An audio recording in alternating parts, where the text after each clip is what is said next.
배우 유아인이 마약을 투약해서 많은 팬들이 충격을 받고 있죠. 역사는 비슷하게 반복된다고 유명 연예인들의 마약 복용과 구속 계속 이어집니다. 그러니까요. 근데 참 웃기는 사실이 있는데 마약 제조상과 공급책 얘네들은 마약을 할까요? 안 할까요? 얘네들은 안 합니까? 마약을 안 합니다. 일단 공급 주체들이 마약에 취하지 않아야 제조와 운반을 할 수가 있기 때문이죠. 물론 그렇긴 하지만 더 중요한 사실은 마약이 백해무익하고 돈만 거덜내는 악마라는 점을 얘네들이 가장 잘 알기 때문입니다. 많이 봤을 테니까요.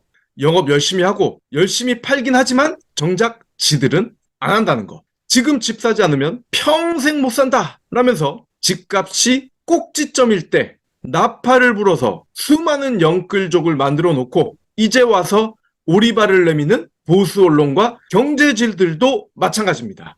금리가 낮아서 주담대를 받는 게 부담이 거의 없다. 집은 사놓으면 떨어지지 않고 계속 오른다. 집 떨어지는 거 봤냐? 설레발을 치면서 온갖 건설사의 광고와 협찬을 빨아들였습니다. 근데 작년 하반기부터 집값이 쭉쭉 떨어지고 지금도 바닥이 언제인지 모른 채 떨어지고 있는데 이제 더 떨어지기 어렵다. 급등하기 전 가격이니까 오를 일만 남았다. 라면서 또다시 서민의 영혼을 털고 있습니다. 그러면서 정작 지들은 집을 안 사죠.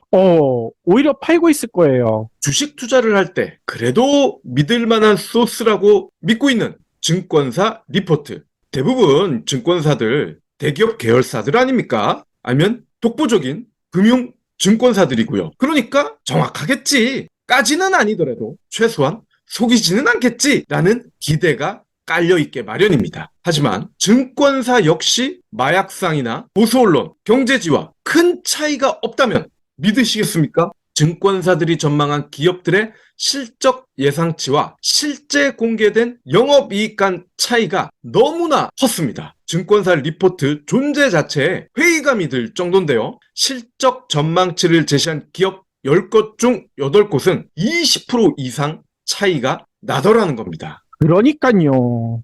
아니, 매년 초 증권사들이 내놓는 올해 주식 전망, 이것도 맞추는 곳이 한 군데도 없잖아요. 매년 뒤져봤지만 거의 비슷한 그 레인지 안에 들어가는 증권사도 없더라고요. 이거랑 네. 똑같은 것 같아요. 한 2% 정도만 되면 그래도 뭐 준수한이라고 생각을 할 텐데 10%도 넘어서 20% 이상 차이가 났다. 이쯤이면 문어한테 예측을 맡기는 게 낫지 않을까 싶어요. 그러니까요. 13일 금융정보업체 FN 가이드에 따르면 작년 4분기 실적 발표한 158개 기업 중에 추정치 대비 실제 영업이익 괴리율이 5% 미만인 종목은 전체의 11.39%에 불과했습니다. 절대 다수가 괴리율이 5% 이상이었다는 거죠. 괴리율이란 예상 실적과 기업이 확정 공개한 실적 간의 차이인데요. 5% 정도면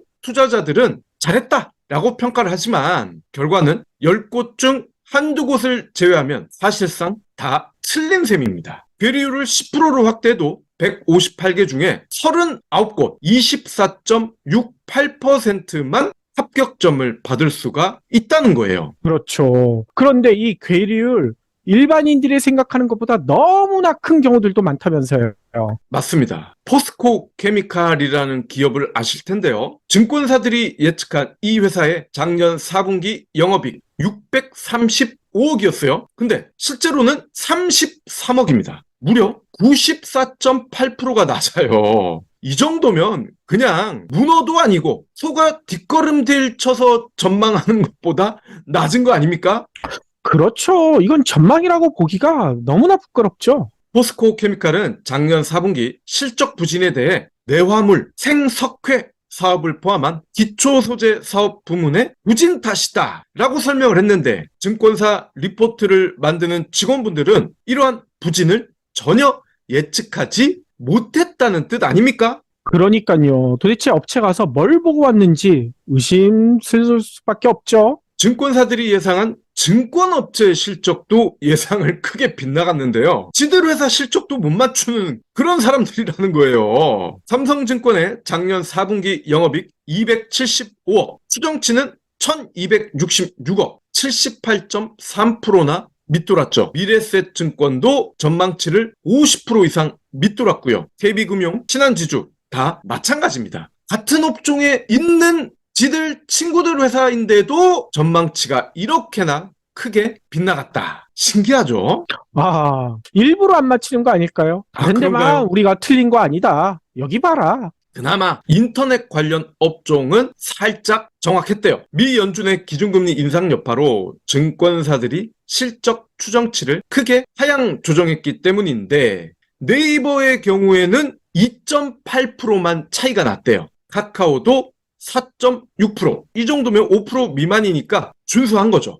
주요 증권사들은 작년에는 금리 급등과 세계 경기 둔화로 실적 예측이 겁나게 어려웠다라고 핑계를 댑니다. 아이고, 그러면 그 전에 맞췄대요. 그 전에 맞췄으면 제가 이런 소리를 안 하겠죠. 매 분기 예상이 틀린단 말이죠. 2021년 4분기 실적 때 224개 기업 중 추정치 대비 괴리율이 5% 미만인 기업은 14.7%. 올해와 큰 차이가 없습니다. 그러니까 얘네들이 틀리는 건 이제는 그냥 일도 아니에요. 습관이 돼버렸다는 겁니다. 문제는 증권사들의 기업 분석 보고서 습관으로 넘어가기에는 개인 투자자들에게는 꽤 중요한 정보라는 거죠. 증권 전문가들이니까 걔네들이 만들었으니까 나름 합리적이지 않을까 믿고 있기 때문입니다. 그럼에도 증권사들의 실적 전망치가 부실한 데에 대해서 전문가들은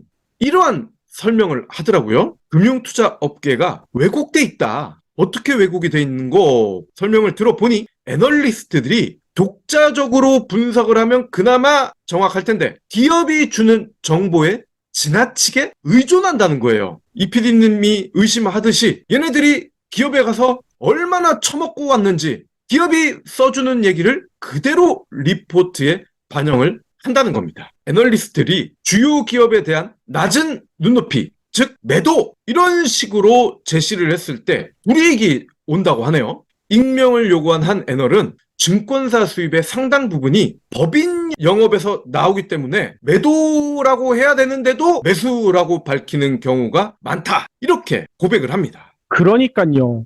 그래서 실제로 증권사에서 매도 리포트 내는 거, 이게 기사화가 될 정도로 매우 희귀하다면서요. 맞아요. 작년 1월부터 현재까지 투자 의견 매도 리포트를 낸 증권사 미래에셋과 하나투자 두 곳뿐이래요. 두 증권사가 합쳐서 총 4건의 매도 보고서를 냈는데 종목은 제주항공과 파워뱅크입니다. 그러니까요. 아니, 우리나라 국내 증권사 여기서 내놓은 리포트 다 합치면 몇천 건이 넘어갈 텐데 그 중에 겨우 4건. 이건 퍼센테이지로 따져도 이게 너무나 미미하지 않습니까? 네. 매수 보고서를 보면은 이거 누가 봐도 이건 매수가 아닌 것 같은데 왜 매수라고 했을까? 밸류에이션이 저하돼 있다. 이런 식으로 그냥 다 퉁쳐버린단 말이죠. 그렇기 때문에 증권사 애널이나 연구원들의 말을 더 이상 믿지 않는 것 같아요. 오히려 얘네들 주장 반대로 가면 적중률이 높다라는 우스갯소리가 설득력을 얻고 있습니다. 과거의 사례를 보더라도 공매도 세력이나 특정 이해관계자들과 짜고 고스톱을 친 흑역사가 없지 않았기 때문에 여전히 신뢰가 가지 않는다. 이렇게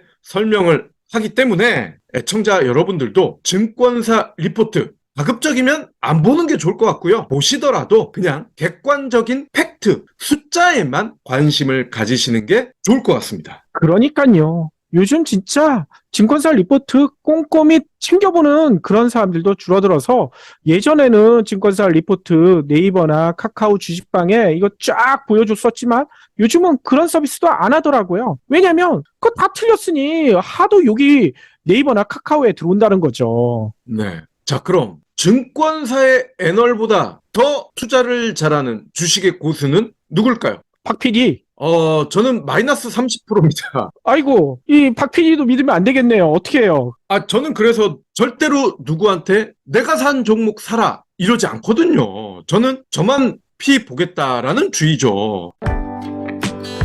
대다수 영양제 브랜드는 하나의 제조업체에 모든 품목의 생산을 맡깁니다. 비용을 줄일 수 있거든요. 국내만 해도 수백 개의 외주 제조사들이 있습니다. 그런데 업체들마다 잘 만드는 품목은 다릅니다. 비타민에 특화된 업체, 오메가3의 강점이 있는 업체는 다 달라요. 그래서 브리오는 각 품목을 가장 잘 만들 수 있는 업체에 일일이 접촉해서 생산합니다. 브리오 품목 수는 현재 14개지만 거래하는 제조사는 7곳이나 되는 이유죠. 다만 이런 과정을 거치면서 원가가 다소 높아져 소비자가도 덩달아 높은 편이긴 합니다. 하지만 똑똑한 소비자들은 금방 알죠. 처음 보는 브랜드지만 먹어보니 괜찮네? 하시거든요. 그래서 재구매율이 높답니다. 브리오 비타민, 오메가3, 루테인을 포함한 14개 제품은 브리오 공식 쇼핑몰에서 만날 수 있습니다. 네이버나 카카오에서 브리오를 검색하세요. 국내에서 가장 많은 계좌를 보유한 키움증권, 최근 3개월 동안의 거래 금액 합계가 10억 이상이고 일평균 잔액이 5억 이상인 이른바 큰손들을 분석을 했대요. 그랬더니 큰손들의 주식 보유 금액은 일반 개미의 46배, 보유 거래 종목 개수도 일반 투자를 크게 웃돌았는데 이 조건에 만족하는 큰손 2,500명 정도 된대요. 전체의 0.1%라고 합니다. 오호. 큰손이 보유한 주식 잔액은 평균 10억 5,800만 원, 일반 투자자들은 2,300만 원이었으니까 딱 46배입니다. 그렇군요. 큰손들은 개미들과 어떤 차이점을 보였어요? 네, 다양한 종목을 가지고 있다. 요게 가장 먼저 눈에 띄더라고요. 월간 매매 종목 개수를 비교해 보니 큰손들은 월 평균 14개를 거래했습니다. 반면 개미들은 3개 정도를 한대요. 그러니까 5배 정도가 차이가 납니다. 그렇군요. 분산 투자를 했다. 이렇게 봐야 될까요? 맞습니다. 이 대목이 중요합니다. 큰손과 작은손의 첫 번째 차이, 보유 종목이라고 말씀을 드렸는데 포트폴리오 구성을 할 때 일단 종목이 많아야 구성이라는 것도 할 수가 있지 않습니까? 뭐가 있어야 갖다 낄 거 아닙니까? 물론 개미들도 포트폴리오 투자의 중요성을 알긴 알아요. 하지만 실제로는 3개밖에 되지 않는다는 거죠. 귀찮고 공부하기 어렵다는 이유로 보유 종목 수에서 차이가 나는데 귀찮고 어려우면은 주식 투자도 안 해야 되는 게 정상인데 돈 욕심은 나고 공부는 하기 싫고 그렇기 때문에 결과적으로 손해를 많이 본다는 겁니다. 슈퍼개미들의 코스닥 선호 현상도 두드러졌는데요. 일반 투자자의 포트폴리오가 코스피 56%, 코스닥 38%, ETF 6%로 절반 이상이 코스피로 구성됐지만 큰손들은 코스피 48, 코스닥이 45, ETF가 7% 비중이었습니다. 역시나 하이리스크, 하이리턴인데 작은 손들은 대체로 코스닥을 기피하죠. 코스피가 더 안전하다는 이유인데 근데요, 이게 늘 그런 게 아니잖아요. 참고로 한때 코스피 대장주였던 카카오, 현재 고점 대비 60%가 날아갔습니다. 그러면 많이 사는 종목도 차이가 많이 나겠군요. 네. 개미와 큰손들이 지난 1월 가장 많이 순매수한 종목을 보니까 일반 투자자의 목록, 코덱스 200 선물 인버스, 그리고 코스닥 150 선물 인버스, 뭐 이렇게 ETF가 1, 2, 3위였는데 4, 5위는 SKT와 CJ 제일제당이었습니다. 반면 큰손들은 순매수 1위가 코덱스 200 선물 인버스, 일반 투자자 같았지만 1위를 제외한 2위에서 5위는 LNF, 세방, 두산 에너빌리티, SM 이렇게 개별 종목이었다는 거예요. 특히 코스닥이 2개죠. LNF와 SM. 키움증권 측은 개미는 경기 방어적 성향을 지닌 종목 위주로 샀고 큰손은 단기 상승 동력이 발생한 종목에 과감하게 투자했다. 이렇게 설명을 합니다. 그렇군요. 즉 큰손들은 시장 전망을 거스르거나 특정 테마에 베팅을 하는 모험을 감행했다는 거죠. LNF와 같은 양극재 기업, 시장 예상과 달리 전기차 업황이 견조해지니까 숏 커버링, 공매도한 주식을 되갚기 위한 매수까지 가세하면서 주가가 급등했습니다. 세방은 그룹이 3세 경영 승계에 돌입하자 지배구조 정점에 있는 세방에 각종 호재가 날아들 것이란 기대감으로 주가가 급등했고요. SM 역시 이수만 아재를 필두로 한 경영권 분쟁에 휘말리면서 신고가를 갈아치우고 있죠. 그렇죠. 물론 오늘 얘기 드린 큰손들의 투자 방식 우리가 관심을 둘 필요는 있을 것 같아요. 그런데 이것도 한 가지 생각해 보셔야 될 게 큰손들은 워낙 많은 돈을 가지고 있기 때문에 손해를 보더라도 어느 정도 버틸 수가 있거든요. 근데 개미들은 손해를 보면 패가 망신할 수도 있습니다. 그렇기 때문에 큰손들의 투자 요거는 참조만 하시고 자신만의 투자 원칙을 꼭 세우시길 부탁드리겠습니다. 그렇죠. 큰손들의 투자 스킬을 따라하라는 얘기가 절대 아닙니다. 우리가 야구 교실에 갔을 때 코치가 선동열이다. 근데 선동열이 이렇게 던지면 됩니다. 라고 해서 가르쳐 줬을 때 일반인이 선동열의 피칭 스킬을 따라한다고 해서 선동열처럼 공을 던질 수가 있겠습니까? 그냥 참고만 하시고 오히려 귀찮더라도 힘들더라도 개별 종목 공부를 더 열심히 하시는 게, 즉 나의 몸에 맞는 피칭 스타일을 나 스스로 꾸준히 개발하고 감사합니다. 노력을 하는 게 정답이라는 겁니다. 댓글 남기기, 링크 공유, 계좌 후원 등 경불진 두 PD에게 힘을 보태주세요. 더 좋은 내용으로 보답하겠습니다.